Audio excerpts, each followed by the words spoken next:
Hey, this is Uncle Brent. Thank you for joining me for the Sound Pollution Podcast. I have some news for you. Please come in really close.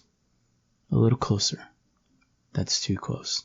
Back up a little. That's inappropriate. Renell is out today, so you know what that means, people. We are not supervised. Let mayhem reign. Please enjoy this interview. I'm talking to a great artist. Yo, guys, get ready. This artist got the idea from a creeper online.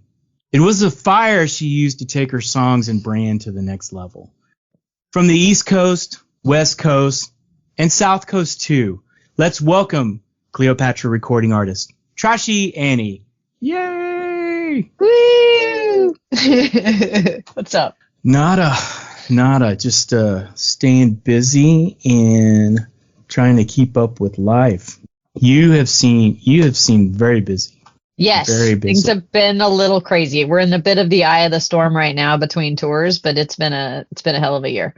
We just came back from playing. We played 3 states and 2 countries over 9 days. We played 10 gigs over 9 days. One of those days we didn't even have a gig, so we had double ups in there somewhere along the way, and had to go to Mexico and 3 other states as part of it all. So it's been a whirlwind. So we're back in Texas now, and then head back out towards Mexico and Arizona here in a week. So yeah, awesome. It's been crazy. Good though. Good fun stuff. Yeah, are you ready for my first question? Yeah. So the last time we talked, you were really preparing the whole band for your vision, moving personnel around, trying to figure out the best configurations. So from that time to this most recent tour, do you think the entire band is in place? Are y'all guys, do you have the personnel in place that you need to take over the world? Yeah. So I forgot, it's been a while since we talked, but I had struggled for such a long time finding the right bandmates. I mean, great people and great musicians, but not quite the right fit for whatever reason, right? Either their chops weren't quite up to where I needed them to be to cover up my terrible guitar playing, or they didn't have the same goals in mind, or they didn't have the same schedule, or whatever, right? So finding bandmates is a huge challenge. And so now I finally have this group of people that feels very sticky. It feels like we can go for a while, I think, and continue to climb this ladder with this crew of people. I'm very pleased with who I have on board right now. Yeah, I love them. They're great. Awesome. Can you kind of give their names, instrument, and one thing you do not like about them? One thing I don't like about him. I don't know if I can tell you things I don't like about him, because I'm still getting to know everybody. We spend a lot of time in the van together. And so actually one of the things I appreciate about all of them is we have the same sense of humor. We really sort of bonded over Silicon Valley and Arrested Development and these shows that are, all kind of tongue in cheek. Oh my God, the world sucks kind of humor. And so anyway, they're great. But Ryan Smith is on drums. I make fun of him because he's actually 27, but I feel like he's 27 going on like 65. He's the one I make fun of him because he, when you order instruments or whatever you get from Sweetwater, and they always send you the candy, and they'll send you a Tootsie Roll, a bit of honey, a peppermint, butterscotch, and a sweet tart. So I always divide up the candy to the bandmates because in the way that matches their personality, because I remember the first day I was like, ooh, nobody else can have the Tootsie Roll. I want the Tootsie Roll. And nobody else wanted the Tootsie Roll. And Ryan's like, I'll take the butterscotch. I'm like, the butterscotch? Who takes the fucking butterscotch? That's the most disgusting candy of all of them. The grandma candy. So I always make fun of him for being the old man in the band, but he's awesome. He's the youngest, but he's also the oldest. So he's great. So I get the Tootsie Roll. Blake is our puppy of the band. He's sweetest person alive, super starry-eyed all the time, most positive person you've ever met in your life. And he gets the sweet tarts, the little kid candy. And then what instrument does he play? He plays lead guitar. So he's a shredder, man. He's got chops for days. He went to Berkeley. So he's a really, really great guitar player. And like I say, just the nicest person you'll ever meet. Really, really sweet dude and an amazing player. And then my other guitar player, who also can play lead. He fronts his own band called The Genders, but his name's Amir Nubak, and he's Israeli, and he is this super tall, just awesome dude. He's a great player,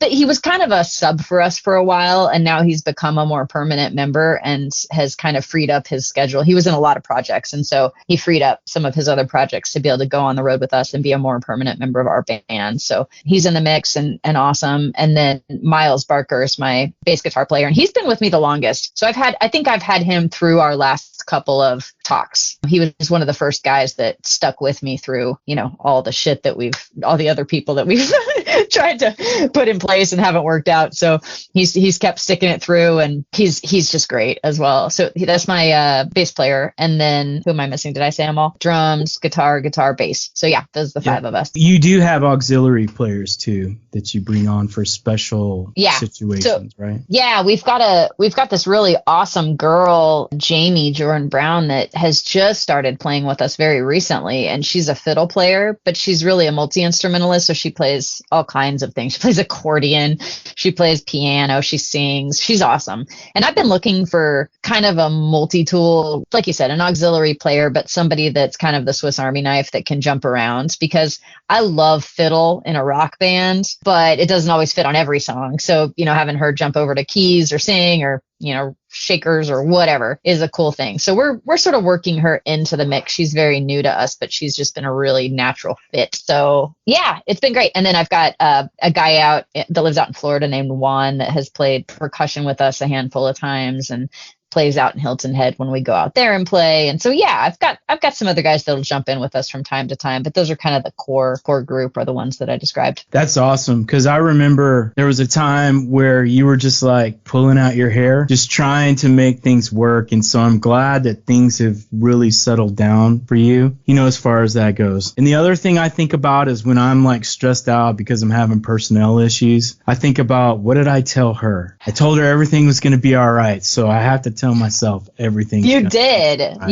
And like you said, we've talked about this. You and I have talked about this extensively. Like in fact, I just had an interview for a magazine and I talked about this very issue. Chops are not enough. It's got to be a culture fit too. If you have somebody that doesn't have chops but is a great culture fit, it's almost better to train them up than it is to have somebody with great chops who's a bad culture fit, because you don't vibe on stage. You don't vibe when you're carting around in the van for hours and hours. Like, culture fit matters. I think that's true of any company, but bands are so closely tied to the chemistry between the members, and it resonates with the audience if you're getting along and having fun on stage. So I feel like Blake was my guitar player was the last piece of the puzzle. When he finally joined, we really started to make a lot of headway, and we're getting better gigs as a result. We're getting, our show is getting tighter. I'm feeling more comfortable on stage because I'm never worried, hey, what chord's going to come out of there today?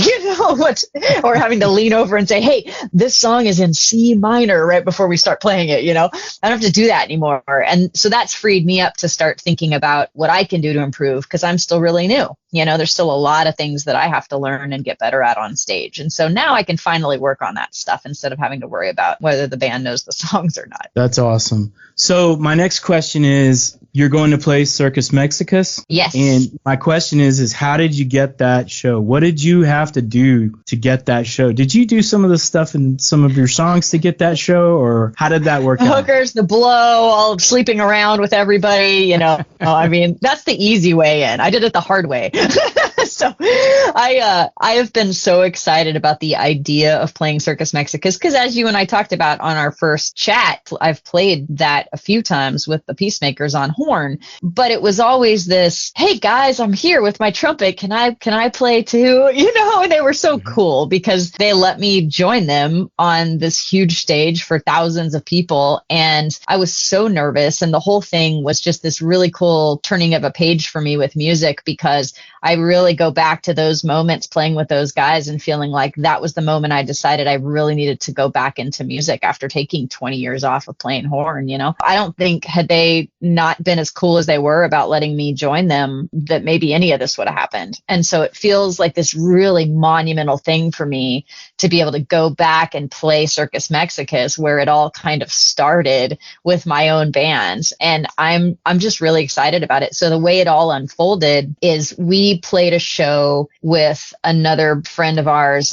a band out in Tempe. And he said, I've been playing down at Roger Klein's bar at Banditos down in Mexico. And, I think you guys would be a really good fit for that crowd. And I said, man, I've been to that bar many times. And I think you're right. I think that'd be great. So he put us in contact with the people that booked that bar. So we went down there and played. And the guy that does the booking down there was like, holy crap, you guys got something going. I think you'd be a good fit at Circus. And so he ended up talking to the people that booked Circus, and that's how it all unfolded. And that was probably with a year ago, maybe 8 months or so ago. And so they ended up putting us on. And so we're playing a couple of pretty good time slots. I'm really excited. The guys are super excited because I've been telling them this whole story all along, and that I get to work with PH all the time. And it's just going to be a really cool thing to feel like, wow, it's all come full circle. And now I get a chance to have my own band on a stage at Circus Mexicus. That's very cool. So when you tell them you work with PH, do they understand what that means? Do they really understand because they're young? I mean, PH,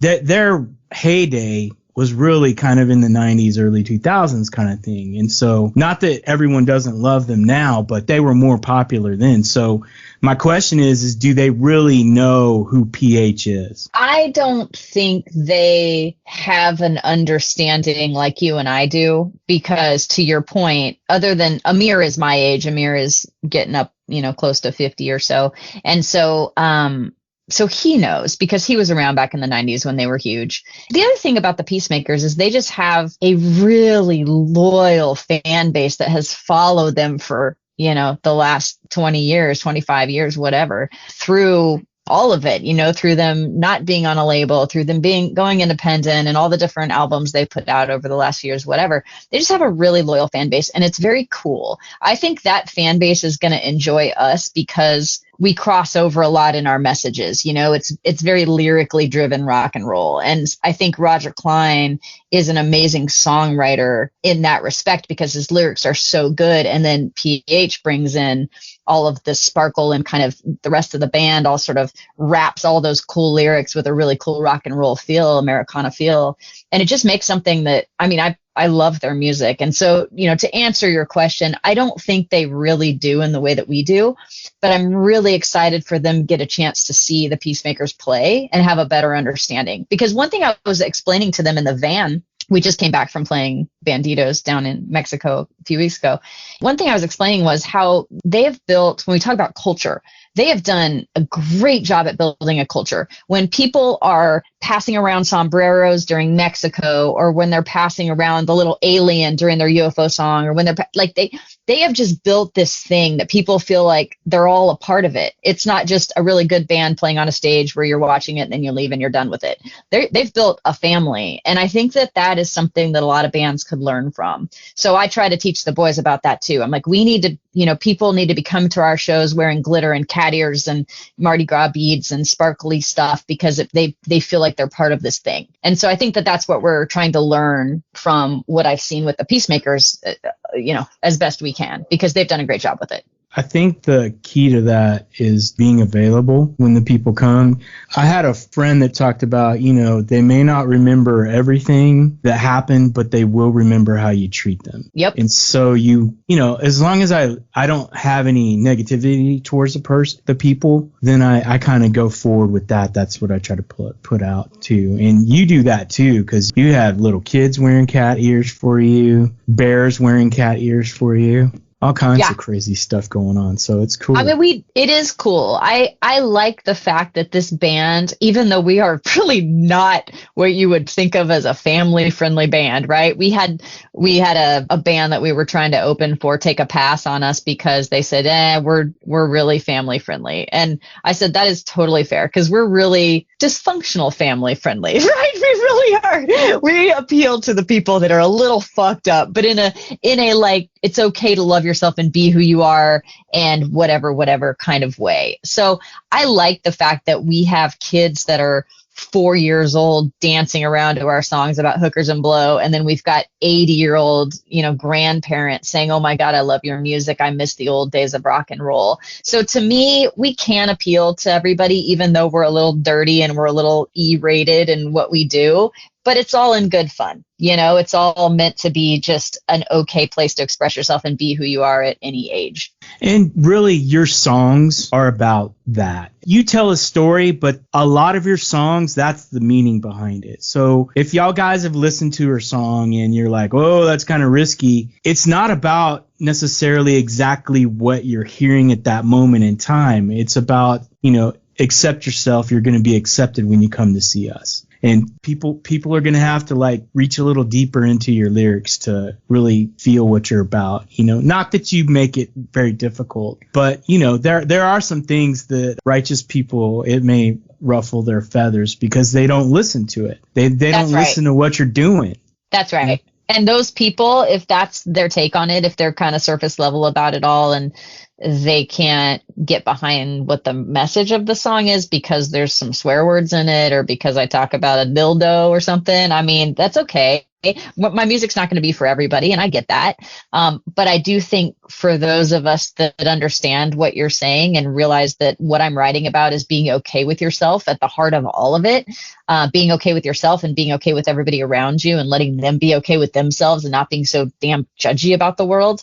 If people really listen to the lyrics and understand them, then those are the people we want at the shows anyway, right? I had somebody tell me that it's the thinking man's rock and roll. And I was like, that's really cool. Or something about that, something about like the smart man, rock and roll for smart people. And I was like, that's really cool. I love that because I love rock and roll, but I also love, you and I've talked about influences and all of that. And that's always a hard question for me because I listen to so many kinds of music, so much, so many genres.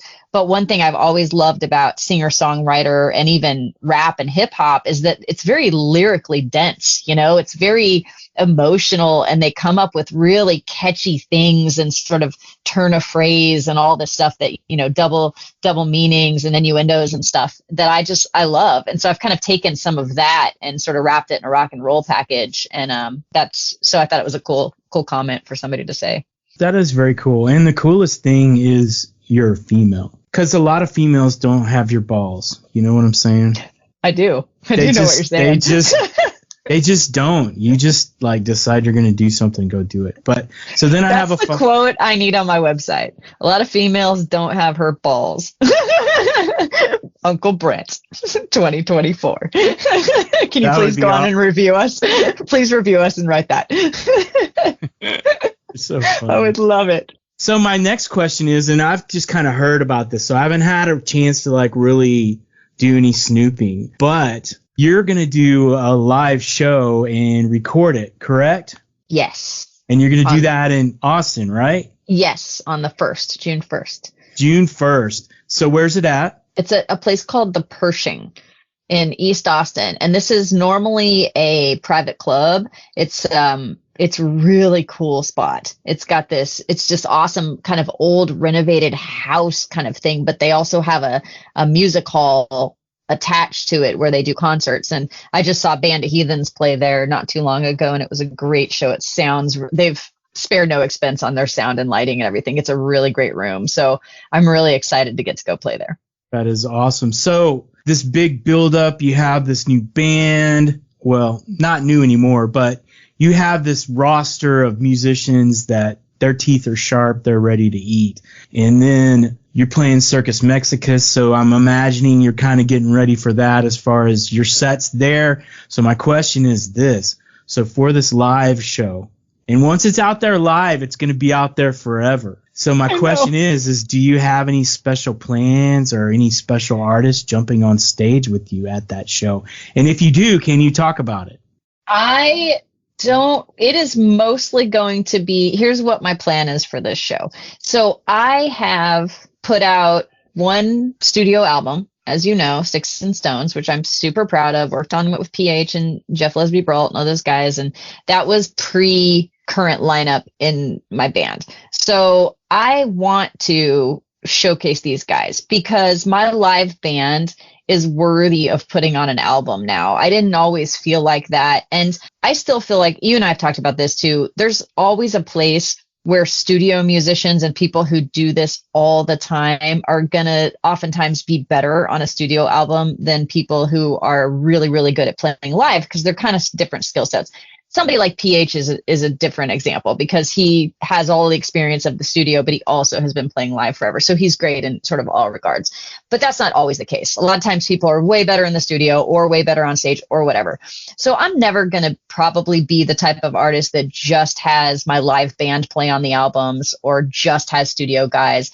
But I think I'm in a place now where I'm really ready to have my current lineup of guys out in the world together because we do some different stuff with some of the studio cuts, you know, that kind of make it our own. And it's just a little bit different and it's fun. And I want to have them out there in the world attached to Trashy Annie because I'm really proud of them and I'm proud of what we've done together. So I think my goal for doing this particular show is to get these guys on an album with me, showing what they got because I'm really proud of it. And I think they sound really good and I think they deserve that. And so that's what we're going to do. So we're going to play a bunch of songs and we're going to pick our favorite 5 of the night. We're going to record the whole show.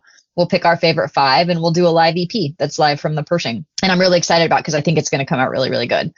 So it's not about, you know, making a big to-do of a new album or new stuff or any of that stuff yet. It's more about just getting something with my guys on it and showing what we sound like live.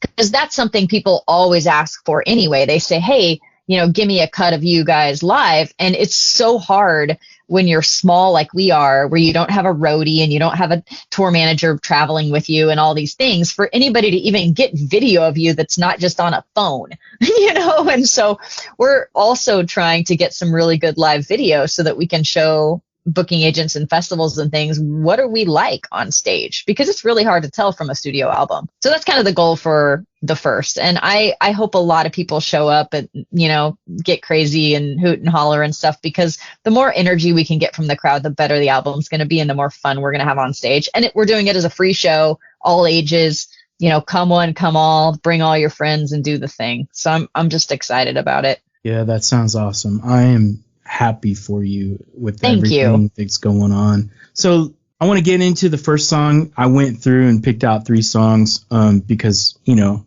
I think we've interviewed you like 3 times, so we've listened to a lot of your songs. So yeah. I kind of chose ones that were a little more not as aggressive and up and, you know, stuff. Yeah. The messages are there, but it's just not up tempo or as up tempo.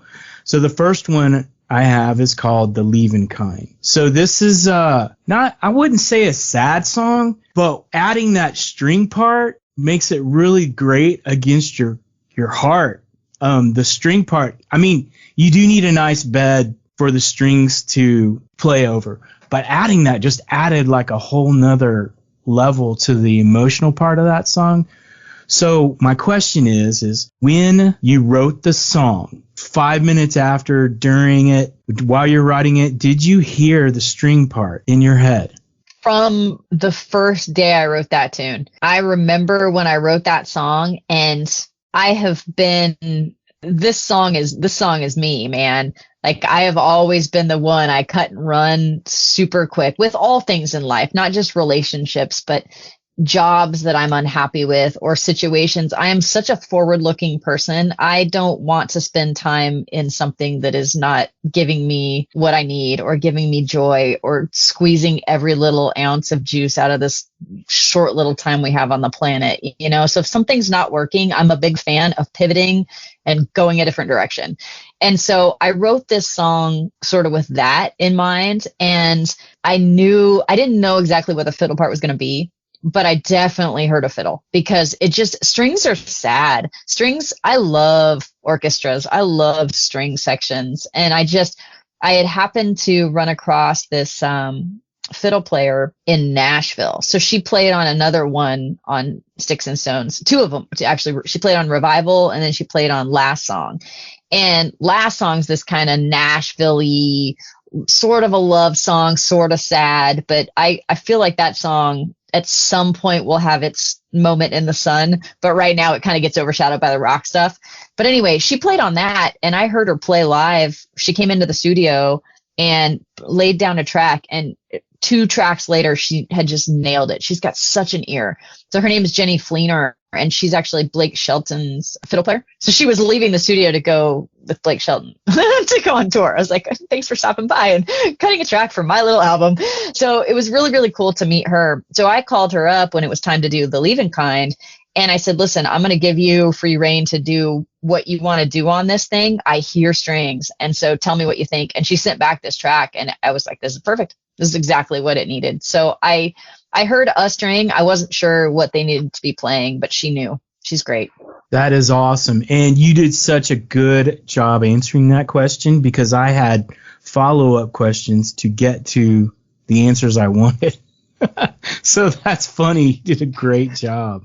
Thank you. So, see, I don't know if everyone knows this, but you were a trumpet player. That was kind of like your first instrument, correct?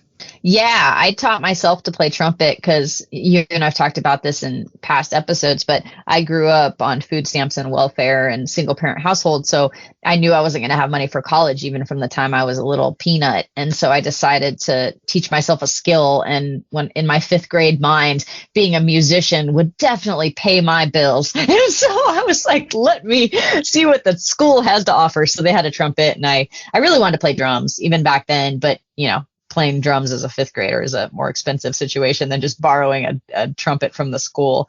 So that's how I taught myself to play. And then I ended up putting myself through college on trumpet scholarship and being a drum major and doing all of that stuff. So I was in every band I could find. I was in orchestra. I was in a ska band for a while. I was in concert band and pep band and marching band and all the things. I loved it. But then I got close to being out of college, and I was like, well, shit, what am I going to do with a music degree? I'm not going to make any money. And so and then I was also dating a guy at the time that was really jealous and didn't like me being out in these clubs playing at night. I was really naive and inexperienced in relationships and all the things. So it was just a kind of a weird time in my life. And so I did a big pivot and got out of music for a long, long time. And so then I got back into it because PH had a Rolling Stones cover band that would, all these guys from Circus Mexicus that join up from the Black Moods and from all these other Dead Hot Workshop, and like a bunch of great musicians all get together and do this just fun cover band. So I got to play trumpet with them, and then ended up getting brought over with the Peacemakers because the horn players in the Strolling Bones band were like, oh, you're good. We should teach you the Peacemaker stuff. I was like, okay, I guess I can't say no to this whole situation, at least for the adventure of it all. So that was the spiral. And so, yeah, I hadn't played horn in a long, long time, and I miss it. I mean, I'd still like to throw some horn in on some of my songs at some point as well, but I've just got a lot I'm still trying to learn, so there's only so many hours in the day. But yeah, I was a horn player and then gave it up for 20 years and then got back into it. Yeah, but I think that really benefits you, though, because you don't think about music structurally too. Yeah. And so that helps when you're like, so that's why I asked, did you hear the string part when you were writing it? Yeah. Because if you're structured like that, you're thinking more, not only about your vocal instrument or your guitar instrument or your drum instrument, you're thinking about how can the other parts lift this song up too? Yes. I will say that I think that is one area where I have really developed a lot in the last year or so too, since we first talked, is my ability to sort of hear the arrangement and hear what it needs. I can't always articulate because I'm still learning how to speak guitar, or speak drum. I'm better on the drums because I'd be like, I need a little more ride cymbal here, a little more crash or whatever. But with guitar, I'm like, just make it more metal, and they just look at me like, what are you talking about? So I'm still learning a lot of that stuff, but I'm getting a lot better at being able to hear what I think the arrangement needs to get my vision into the studio, which is a good skill to have, because I've got, it's not like I just write the lyrics and give a basic melody and say, okay, everybody go for it, make it cool. I've got a vision, which can probably be a pain in the ass for my producers because they're like, oh God, she's got ideas again. But I think we work well together, so it ends up being okay. I think your stuff is compelling because of that. Thank you. I don't think if you had that insight, your music would be as good. Thank you. Well,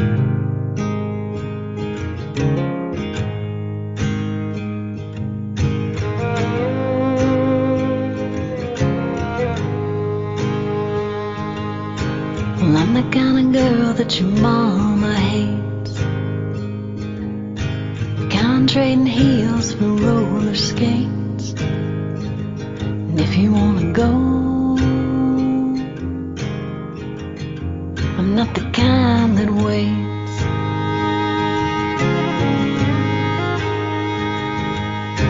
I'm not the kind of girl gonna stand in line.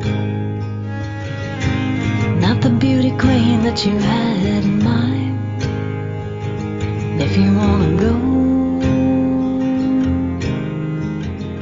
I'm not the grieving kind.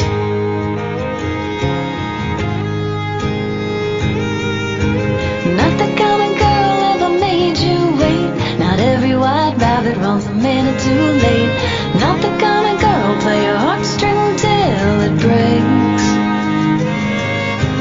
Not the kind of girl that you had in your mind. I think you ought to know I'm just leaving.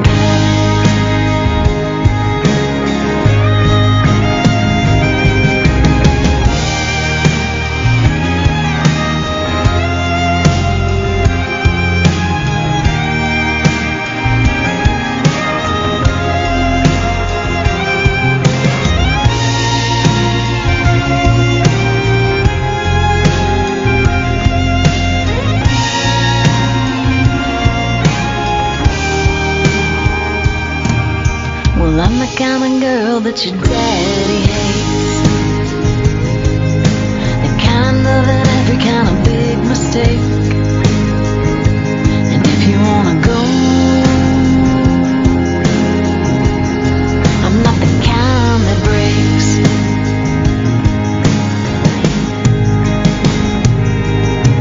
Not the kind of girl ever made you wait. Not every white rabbit runs a minute too late. Not the kind of girl play your heartstring till it breaks. Not the kind of girl that you had in your mind. Not the kind of loss that you're ever gonna find. The kind that burn low, the kind that bleeds slow. I think you ought to know I'm just the leaving kind.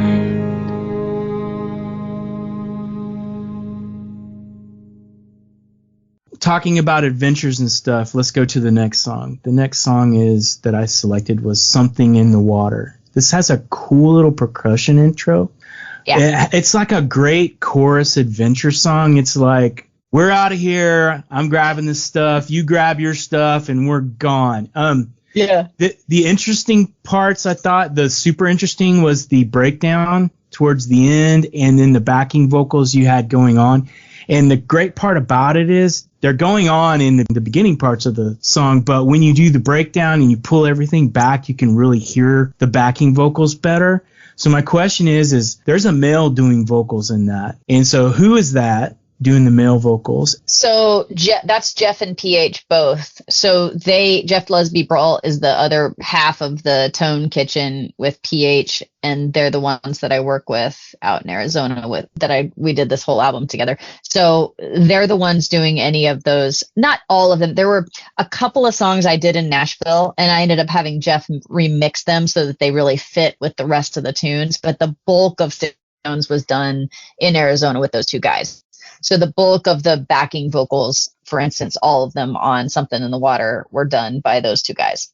And they're really good at backing vocals. I love what they do. Every time I just let them, I don't usually, and sometimes I'll have an idea or two about backing vocals, but that's not something I've ever done much of. And so I usually just tell them carte blanche, just do what you think fits. And they come up with some, every once in a while, I'll not like something they've done, but 95% of the time I usually love what they did and would have never thought of it on my own. So yeah, I love the backing in that particular song a lot. You know, it's funny when you're working with people that are more talented than you, more talented, more experienced. But PH, pretty impressive. And Yeah. so's your other producer. Because I've done this to my producer where he's kind of phoned in something. Because normally what he does is really badass, but sometimes he has too much going on. And like one time we were having a discussion, and I was like, that solo's not right. So he played it and he goes, it sounds fine. And I was like, you phoned that in. You can do better than that.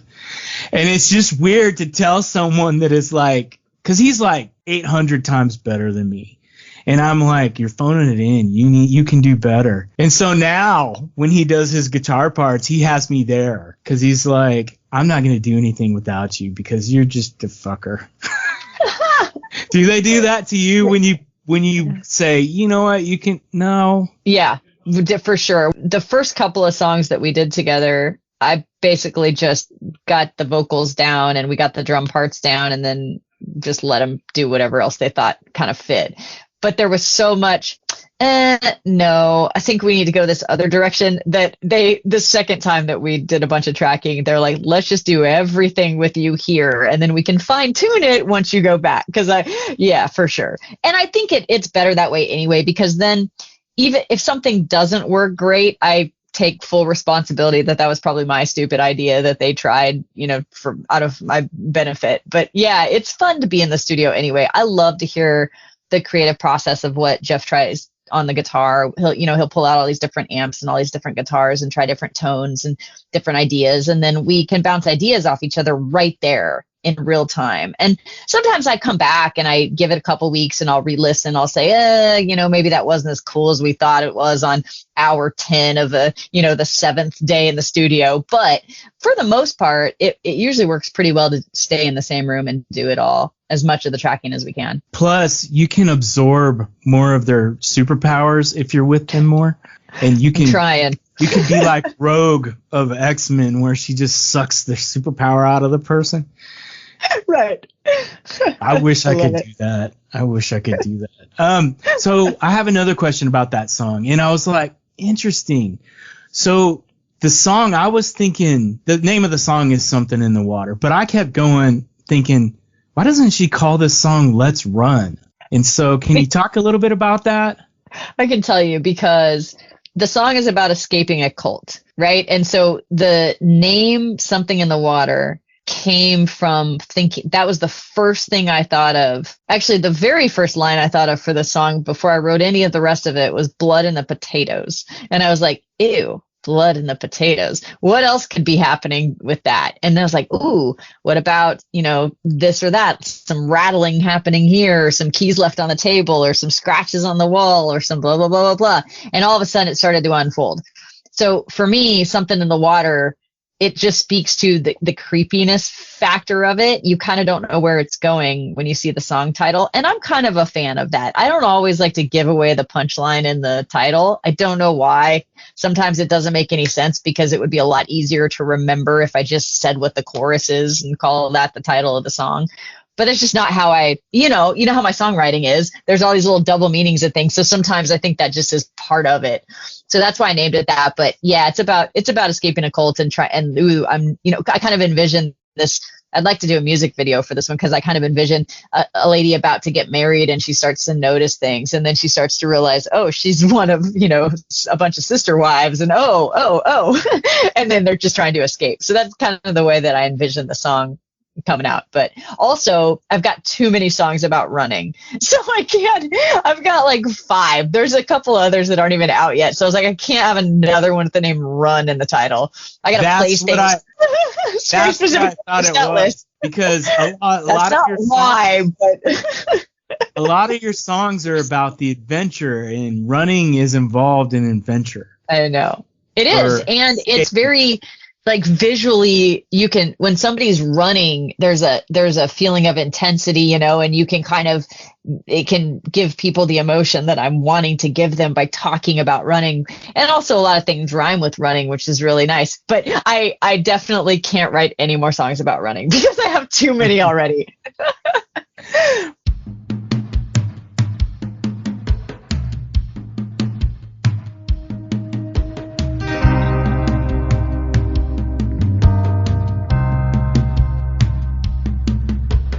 Keys are on the table, there's something in the wall.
All right, well, let's get into the final song. It's called Revival. This song is a little different. The Leaving Kind and Revival are kind of little different monsters, I think.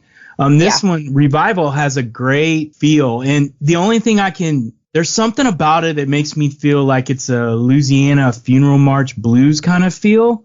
And I was like, it's not Louisiana, but that flavor's in there. And I'm going to buy myself a Bible. That you don't get any Southern than that. So did you want to talk about that song? Just kind of tell them what it's about. And then I have a question, probably more general, but I want them to know, what is Revival about? What should they look for in it? So Revival for me, I wrote that song on the way to the studio. So I was driving from Texas out to Arizona, and I was going through all these small towns and lots of churches and, kind of, like you said, real Southern feel to everything. And it was hot, and it just felt, I was kind of feeling this spiritual thing in a creepy way. I'm not religious, and so it isn't from that perspective, but it was more the spiritual feeling as I was driving through these hot small towns where people were kind of sitting on the side of the road with their blue jeans and their Budweiser, just watching everybody go by and sort of judging, And so I kept thinking to myself, there's something here. And I ended up writing that song, like I said, on the way to the studio. So of course I get to the studio. I'm like, Jeff, PH, I got like 3 new songs that I wrote on the way over here. Can we crank through these as well? And they're like, oh, for the love of God, because I always tell them we're going to do like 8 songs, then I'll come in with 15, they're like, all right, we got 6 days. Let's see what we can do. So Revival ended up getting worked up in the studio, even though it was just the bones of the whole thing when I got in there. And I just loved how it came out. And I kind of get the same feel you were talking about, this just Southern, almost Louisiana swampy feel to it, but with the sort of escape mindedness of, what goes through me when it comes to religion and things. So I don't know. I think it's going to mean different things to different people, but that's sort of what was in me when I wrote it. And then same fiddle player played on that one too. And again, she brought that thing to life, man. I was like, I know this was one where Jeff and PH weren't thinking strings. And I said, I just let me get this girl a shot. And I sent her the track, probably without even telling them. And then I sent it back and they both were like, okay, yeah. Because I tried my trumpet on it at first. I was like, ooh, a muted horn could be cool on this song. But I didn't do it. I remember PH was like, absolutely not. He was like, I hate everything about it. I was like, okay, noted.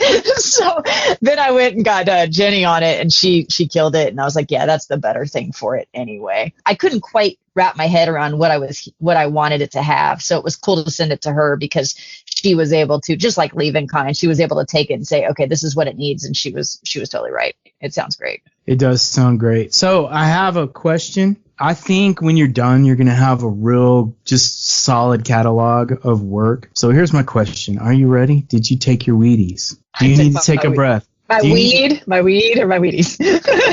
Wheaties. Wheaties with a T, noted.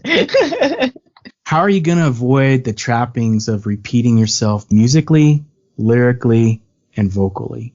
It's a good question, but I will say, I think when you hear this next album, because we've tracked another 15 songs, and so I have at least an album, maybe 2, and I think you're gonna see what I'm trying to do. So I try to stretch all the time, because the benefit of liking a lot of different genres is that I think to myself, ooh, I want to write, like Leaving Kind, I want to write a sad acoustic-y driven song.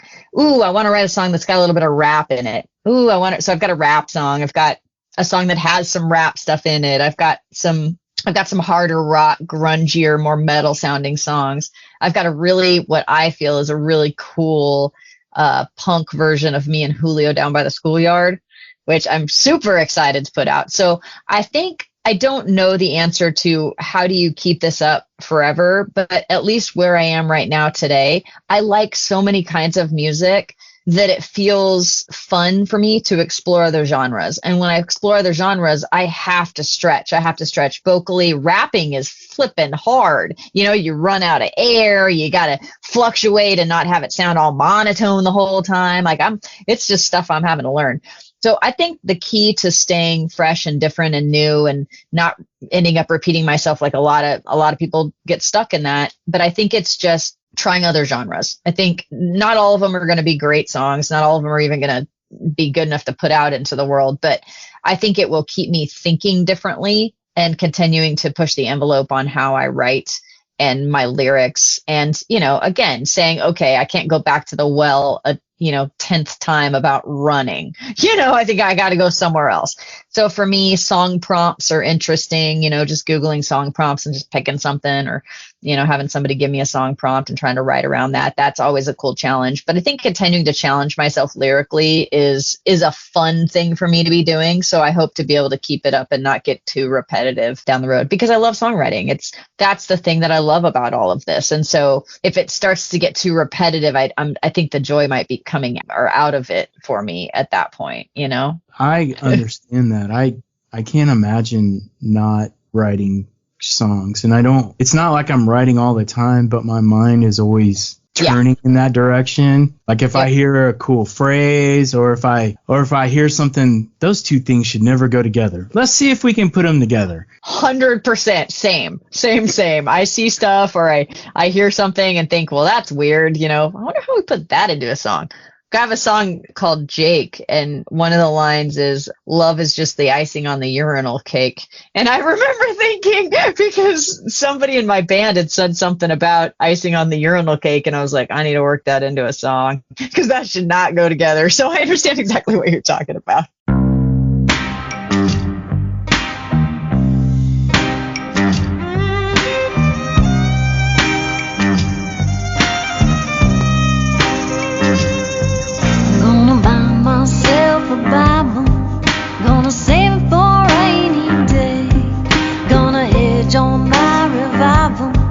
Till I'm standing on your judgment day. Gonna pay my way back to New York City, where the girls ain't as nice, but they're so damn pretty. Gonna buy myself a Bible, get low until the wind blows.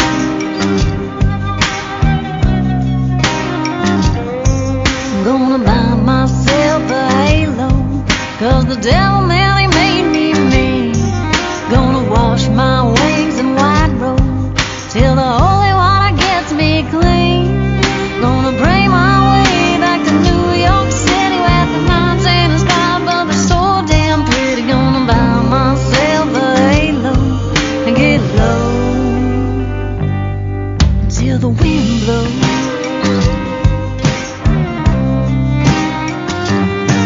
So hold me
probably one of the most important questions I can ask is this.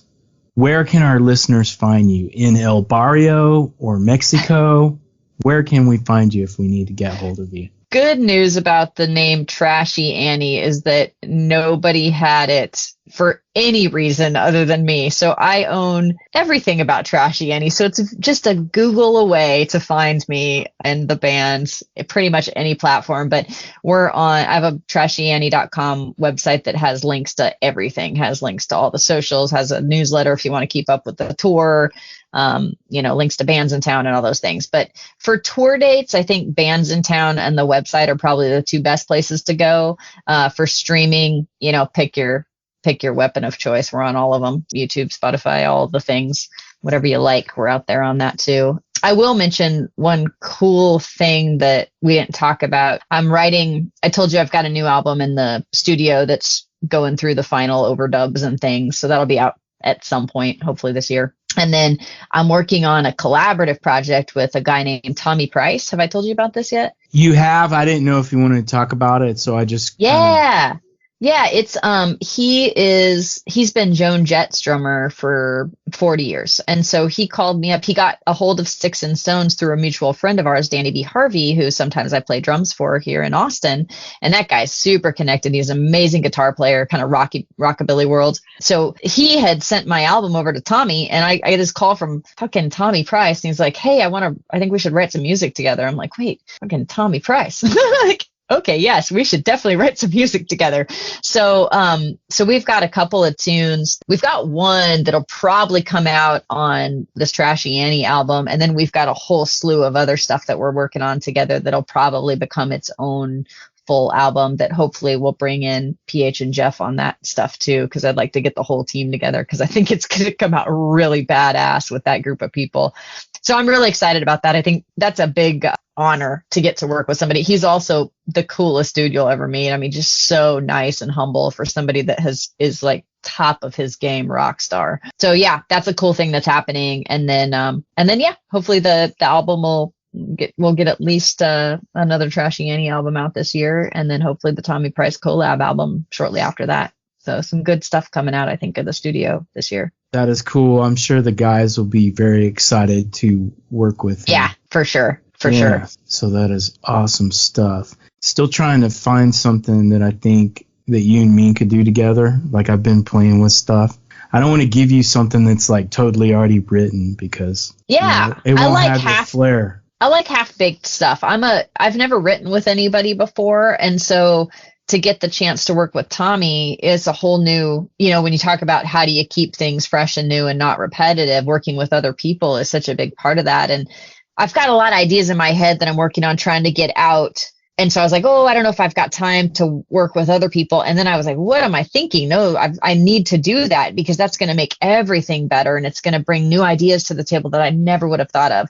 So the way that Tommy and I work, he'll write something, he'll come up with a lick or a hook and he'll kind of maybe hum a little bit of a melody over the top or whatever he sort of hears in his head, and he'll send it to me and I'll hack it up and move it around and change what I think, and then I'll write a vocal melody and some lyrics over the top of it, send it back to him, and then we'll say, yeah, that's got some legs, or let's keep working on it.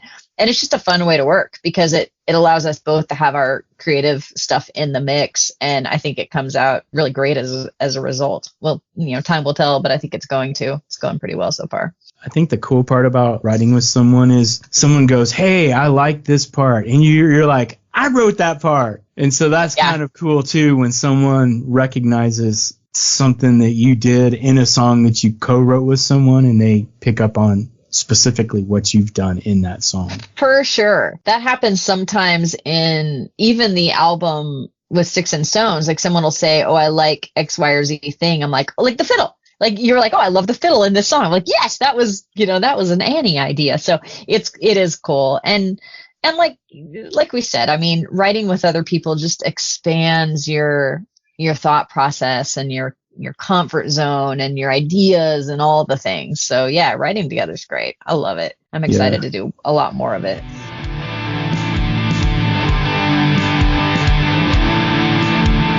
Hey, thank you for joining the Sound Pollution Podcast. Remember to like, follow, subscribe, and share. Remember, sharing is caring.